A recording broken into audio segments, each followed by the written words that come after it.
Hello, I really enjoyed reading all of your discussion posts and your responses. You all did a really good job with that.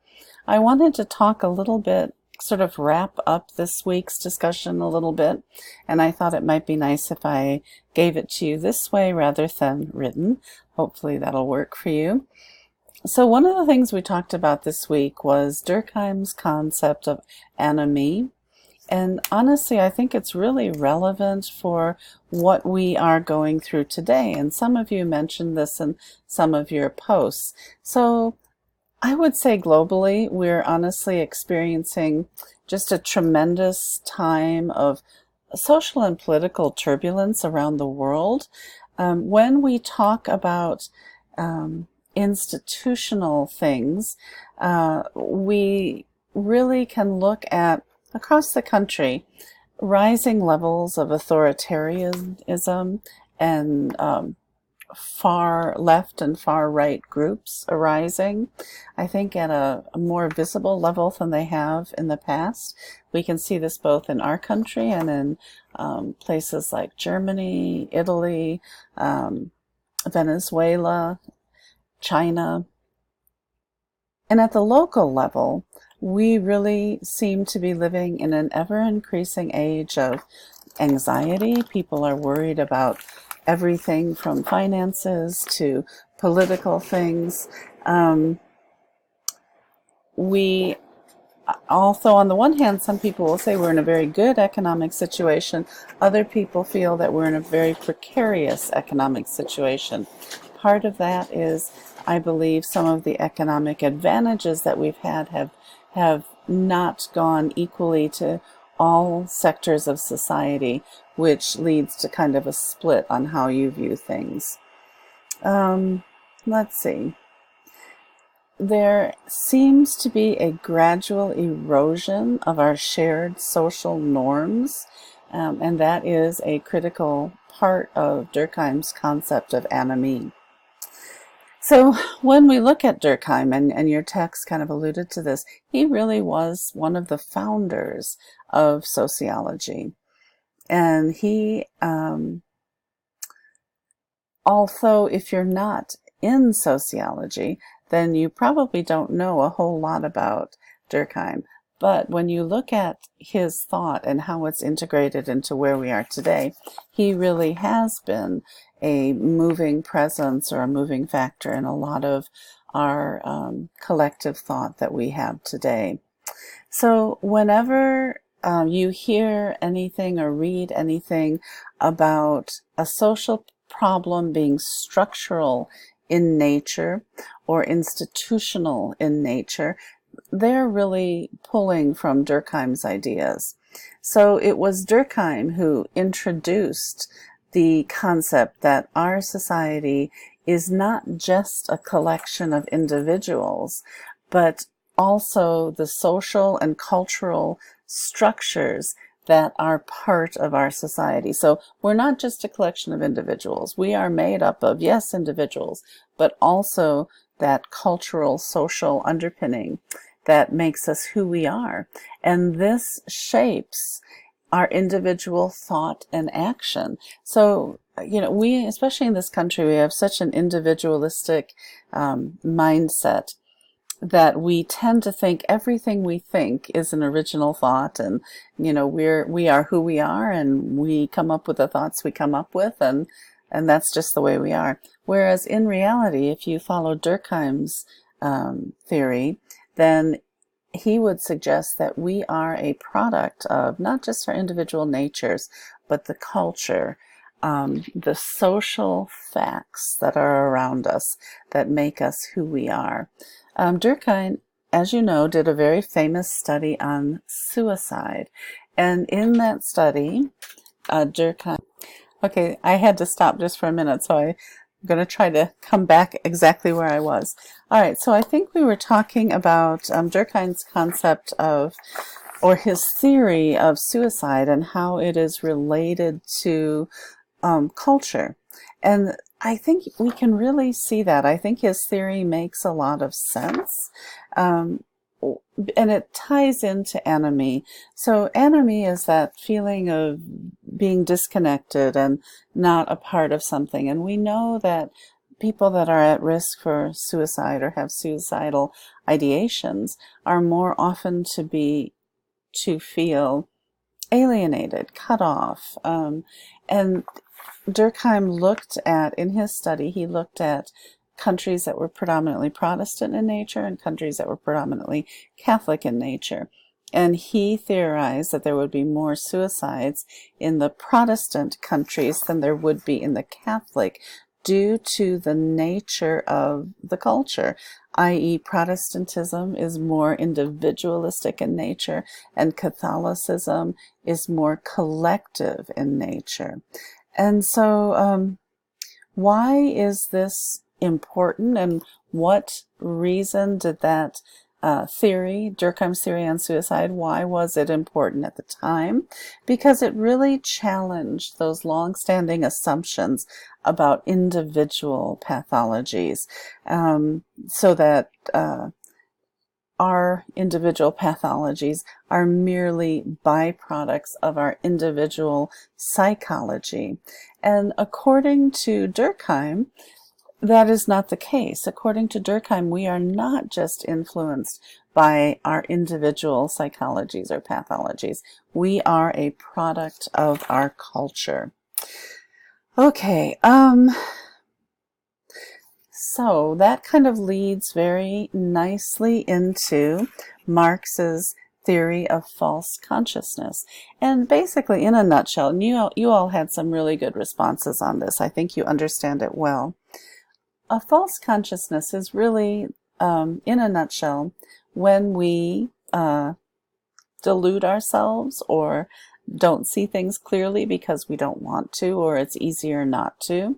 So, for instance, from an economic sense, let's say there is a tax cut that is promised from government that is promised to help lower or middle class income people. And so people jump onto the bandwagon and get all excited and say, yeah, this is going to be great. But in reality, the tax cut is really geared toward higher income people and will only benefit, say, 1% of the society, as opposed to a different kind of tax cut, which would really target middle income people. And it is amazing the number of lower and middle class people that get really excited about tax cuts because they believe it will help them, when in reality it's not going to help them. So in this way, this false consciousness, and Marx would argue that it keeps the masses happy, and it allows the people that have more control in society to make rules and pass laws and do things that really do benefit them and keep them in power.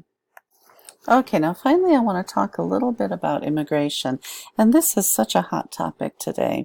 Many of you talked about what you read in your text about the 1 in 5 people in this country speak a language other than English in the home. And several of you commented that you thought that was pretty high.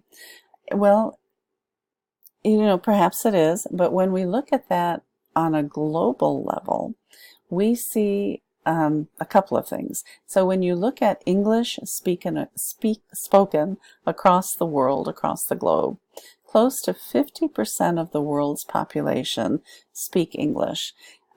English is what we call the lingua franca of the world. That means it is the language of learning. It is the language of common communication. It used to be French. French used to be the lingua franca of the world, and for many years it's been English. So although 1 in 5 people speaking English, something other than English in the home, sounds high, on a global scale, it's actually pretty low. And when we look at immigrant families coming into this country, one of the issues that we see is that children coming in learn to speak English, which is great. That's what we want. But depending on the age they are when they arrive, they may or may not retain what we call their L1, their native language. And you might think, well, that's really crazy, but it's very true. And what we see happening when students don't, or kids don't, retain their L1 is we see children losing the ability to communicate not only with their parents, but with extended family members, and really losing language is inextricably tied to culture. And when kids lose their language, they're also losing a big part of their culture. So what we see with kids losing their L1s is that it is a great loss, and it's hard to recover from that loss.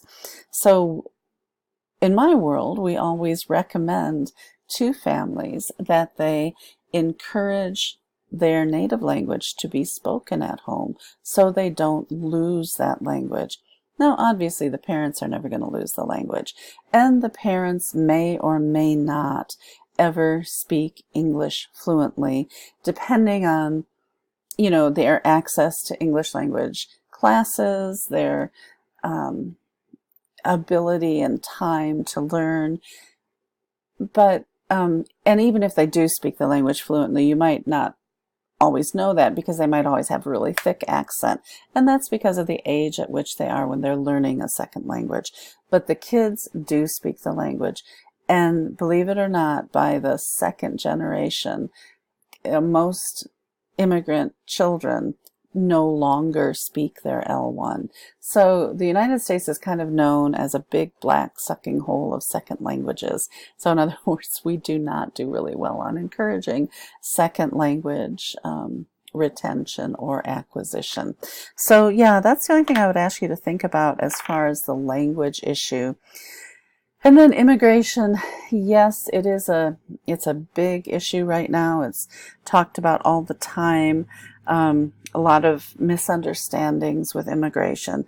But the one thing that I think many of you said, I think most of you, if not all of you, did realize that, or comment on, that immigration does bring with it many positives. And truly, we are a land of immigrants, and we always have been. And it's kind of interesting. Just a little interesting factoid here.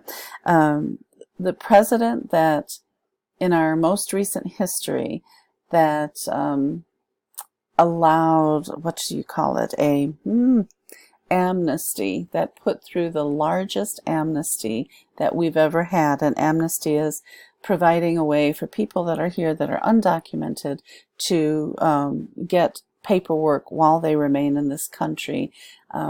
And so letting them go from an undocumented status to documented without having to leave the country and, be arrested and all that kind of stuff. The president that did that was Ronald Reagan, and he put amnesty through back in the 80s for a very large portion of people, because he felt that these people were here in this country, they were working, they were contributing to the overall economy of the country, they were upstanding citizens, and they were people that we wanted to be a part of our country and to fully integrate into the society of our country. And he realized that our immigration system, even back then, was broken and didn't have a pathway to legalization that was workable. So anyway, just an interesting little aside there. All right, well, this recording has been 14 minutes. I hope you've stuck with me. Hopefully it hasn't been too boring.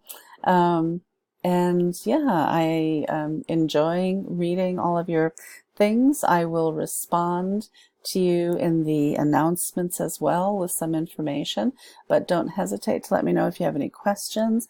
And yeah, this has been wonderful. Thanks so much. Bye-bye.